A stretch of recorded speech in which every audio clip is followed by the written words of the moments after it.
consideration and adoption of a proposed second supplemental finding of fact, conclusion of law, and decision and order of the Commission regarding an outfall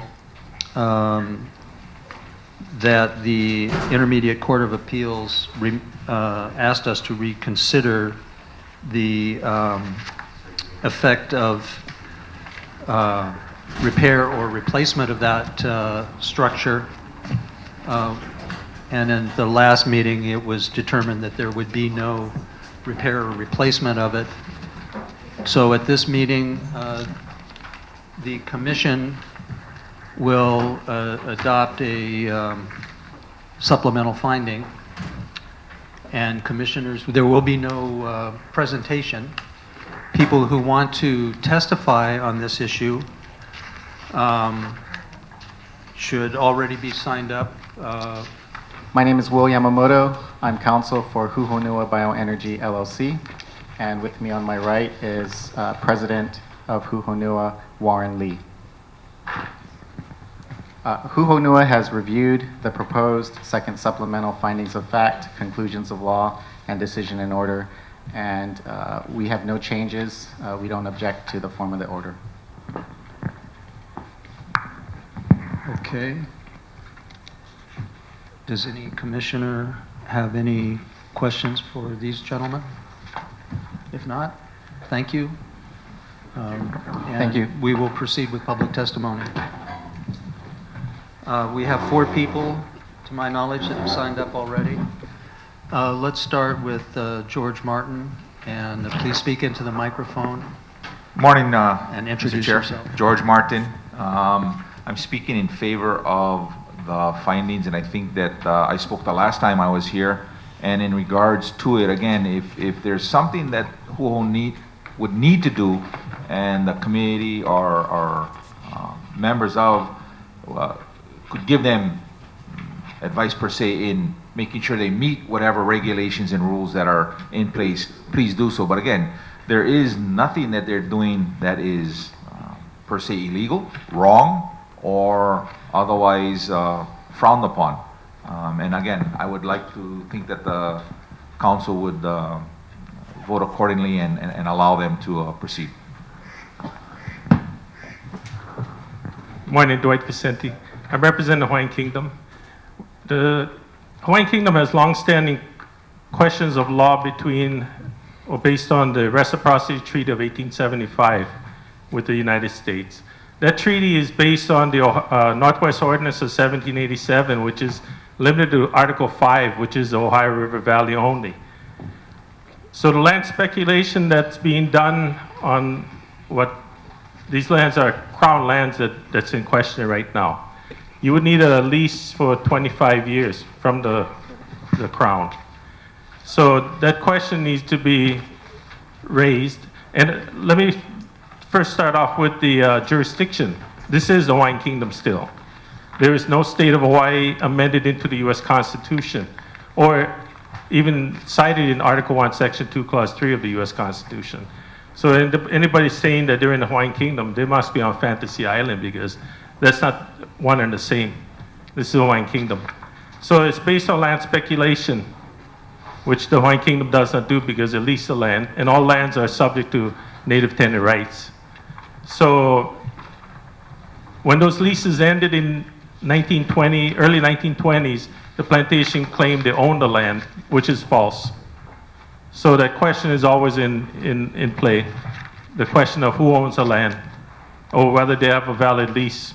The claim as to they own the land is false, so that can be settled right there. So with that, I'll end with the reservation of the Kingdom's rights under the Queen's protest of January 17, 1893 against U.S. Minister Stevens. That had just yet to make its way to the U.S. Supreme Court, Article 3, Section 2, Clause 2. And the other one is the illegal application of the Northwest Ordinance of 1787 to his kingdom by way of the Reciprocity Treaty of 1875, which was continued in 1898 by a joint resolution where Congress continued the treaty so they can stay here and continue the business and occupy. Thank you. Good morning, commissioners. Thank you for your volunteer service. Cory Hardin from Sierra Club. I'm hoping there are some questions I hope you will address in your discussion. They're in my written testimony. Number one, Honua says they're not going to repair or replace the collapsed portion of the outfall, and they say therefore the commission doesn't need to do anything. But two things have changed. Water is now running unimpeded down the cliff face. I have a picture which I'll ask staff to pass around that I got from Claudia, showing how the water used to go out the outfall and now it's running right down the cliff face. We all have a copy of those photos. Oh, Claudia's been ahead of me. Okay. So the water's running down the cliff face and injection wells are planned. So these are two changes. Are these things actually replacements for the outfall? And that would mean the commission would have to address the impacts. Second question, has anyone evaluated whether water from the injection wells will migrate to the shoreline or the ocean? Three, we all know if you change something upstream, things may change in funny ways downstream. And will Honua construction or operation change the speed, direction, or effects of water that's flowing over the property? Four, will the outfall discharge stormwater? That would require a state easement, maybe some other permits. Five, and who determines if the outfall will discharge stormwater? Do you just take Honua's determination on that or someone else? Six, who determines if the surface runoff going down what's left of the outfall is behaving the same as before Honua construction? Seven, what are the impacts on the cliff, beach, ocean, and ocean floor from suddenly having no flume? Eight, is the building still considered an existing structure? There's been a lot of alterations. Nine, are any of these things required? A state easement, a shoreline survey, a shoreline setback variance, or an environmental assessment? And 10, does the method of wastewater disposal require a permit or environmental assessment? And lastly, do the injection wells and the fourth cooling well require a major special management area permit, or do they require an updated environmental report to evaluate impacts to the aquifer? So I hope you folks will discuss these questions. Thank you. I'm Claudia Rohr.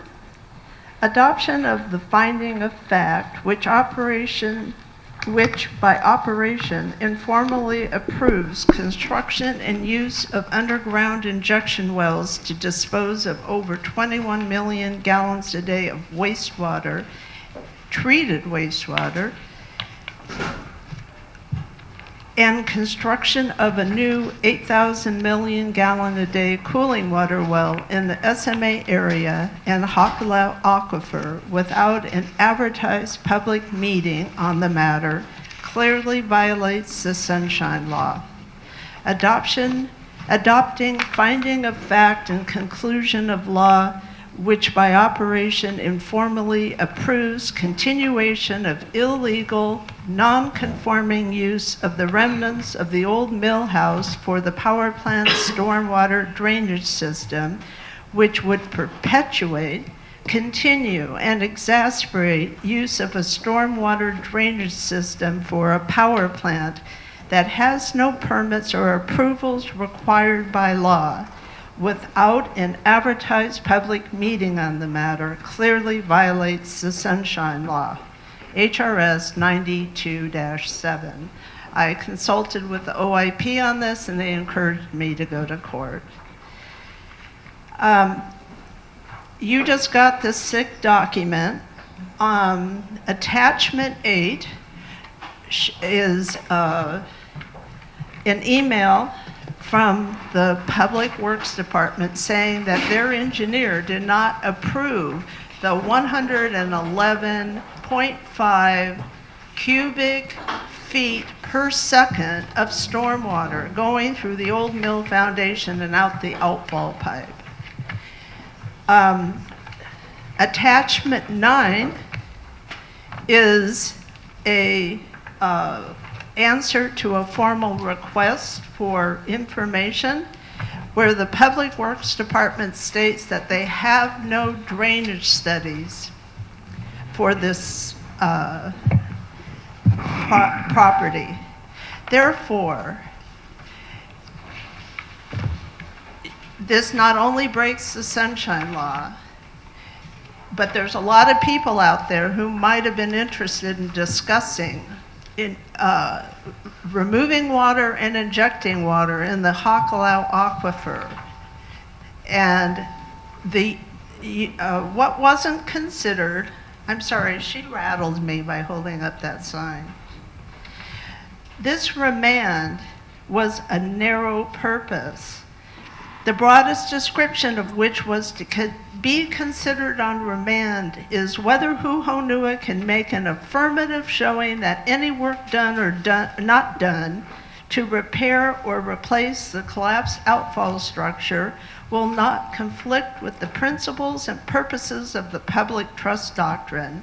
This might include impacts in the form of beach deflation and landward migration of the erosion scarp, sedimentation of submerged lands habitat resulting in imbalance in the ecology of coral and fish populations, and catastrophic failure of the sea cliff. In other words, there's been no engineer that has stated that that old mill foundation and the outfall pipe can sustain 111 cubic yards of water per second without it destroying the land underneath it, the polyphase, the beaches, cause clean water violations. I attached to my testimony the report by the Clean Water Department showing that they violated their NPDES permit, that there's sediment in the outfall pipe, that to this date, there's no proof that that structure worked for the purpose that they're claiming it's going to be used for. Please summarize Okay. and finish up.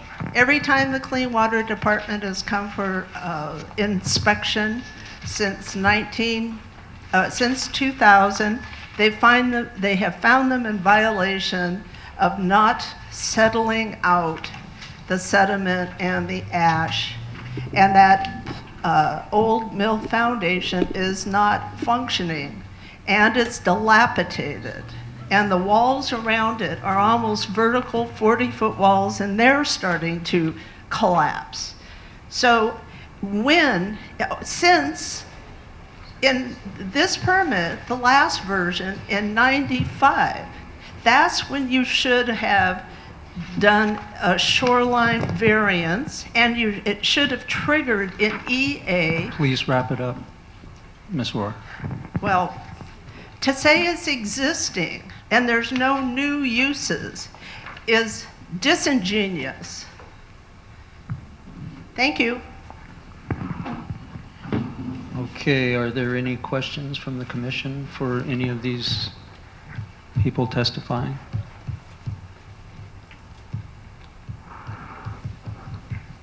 If not, I'll have a motion that we close. Chair would entertain a motion that we close public testimony. Is there any other? Make sure there are no further testifiers. Motion carries. Public testimony is closed. Thank you for your presentations.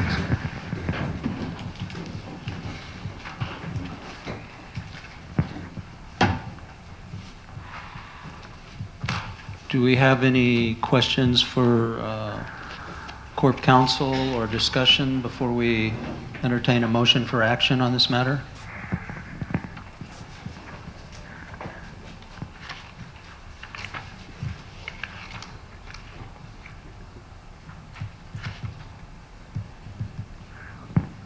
I would just like to say one thing in response to the testimony.